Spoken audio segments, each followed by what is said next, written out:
तुमच्या सर्वांची उपस्थितीतून आपल्या आई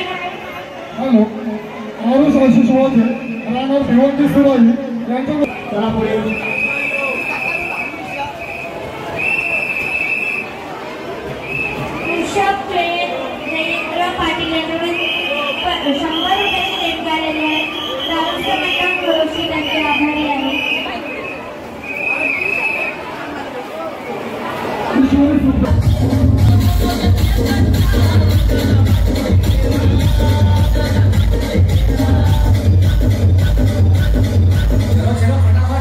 सगळ्यांच्या हातवरती चला 1 2 3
कम ऑन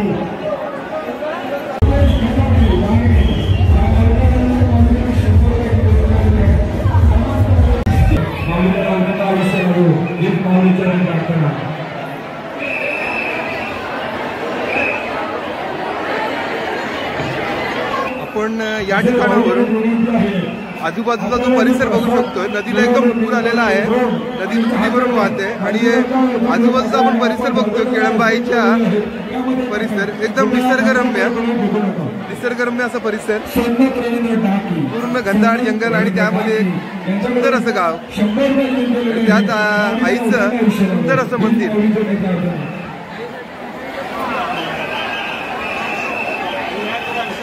नमस्कार मित्रांनो, आज आपण आहोत नवसाला पावणारी, हाकेला धावणारी आई केळंबा माऊलीच्या दारी.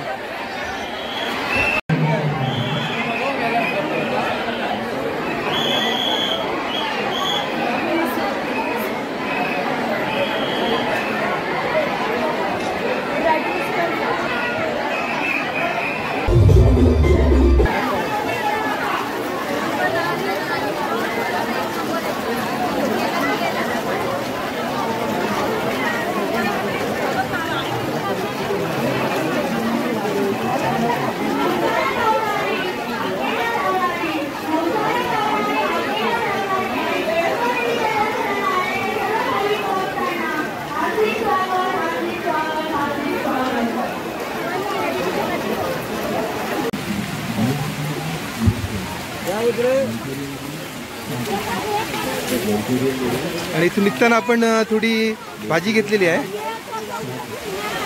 सर्व प्रकारची भाजी इथं आपल्याला मिळते. रानभाज्या आहेत कारण इथं पूर्ण डोंगर रांगा आहेत आणि या डोंगरावर स्वतः पिकवलेल्या या भाज्या आहेत. सर्व प्रकारची भाजी इथं आपल्याला बघायला मिळते. मुळा, कारली, काकडी, रताळी ही सर्व या शेतकऱ्यांनी इथं आपल्या शेतात पिकवलेली भाजी आहे. हे बघा पूर्ण तुम्हाला कंदमुळं पाहायला मिळतं. पूर्ण हा डोंगर भाग आहे आणि या डोंगर भागात ही रताळी, करंदे ही पिकं घेतली जातात. हे बघा सुरण आहेत. सर्व प्रकारची कंदमुळे इथं आपल्याला पाहायला मिळतात आणि ही सर्व येथील शेतकरी स्वतः आपल्या शेतात पिकवतात. तसेच या डोंगर रांगातून ते आणतात.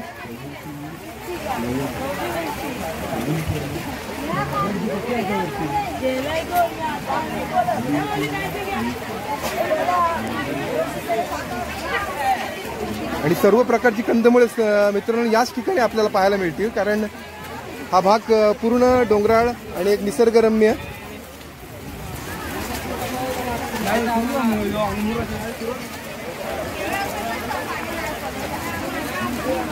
तर मित्रांनो इथून आपण थोडीशी भाजी घेतली आणि आपण आता घरच्या प्रवासाला निघालो. तर मित्रांनो तुम्हाला हा ब्लॉग कसा वाटला हे नक्की सांगा. आवडला असेल तर लाईक करा. धन्यवाद मित्रांनो.